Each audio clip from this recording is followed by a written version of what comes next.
Aspirin cancer کے خلاف مؤثر ہو سکتی ہے، نئی تحقیق میں انکشاف۔ اسپرین مشہور دوا ہے جسے ہمارے ہاں سر درد، بخار وغیرہ کے لیے لیا جاتا ہے۔ اسے لو ڈوز میں خون پتلا کرنے کے لیے بھی استعمال کیا جاتا ہے۔ اسپرین ہمارے ڈسپرین کے نام سے ملتی ہے، جبکہ لو ڈوز ڈسپرین کی مشہور ٹیبلٹ لوپرین 75 ملی گرام ہے۔ بعض لوگوں کو ڈسپرین سے معدے میں تیزابیت کا ایشو بھی پیدا ہوتا ہے، تو ڈاکٹرز عموماً ایسے لوگوں کو یہ دوا لینے سے منع کر دیتے ہیں۔ لو ڈوز اسپرین اسی وجہ سے کوٹڈ ہوتی ہے تاکہ معدے کا مسئلہ پیدا نہ ہو۔ اب سائنسدانوں نے دریافت کیا ہے کہ کس طرح اسپرین کچھ کینسروں کو پھیلنے سے روک سکتی ہے۔ اسے غیر معمولی دریافت سمجھا جا رہا ہے۔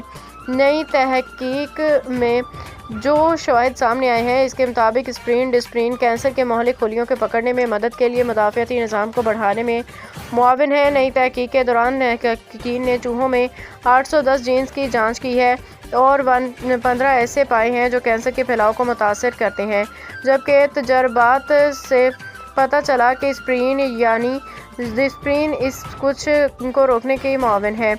محققین اب یونیورسٹی کالج لندن میں پروفیسر روتھ لینگلی کے ساتھ کام کر رہے ہیں، جو اس تحقیق کی قیادت کر رہے ہیں۔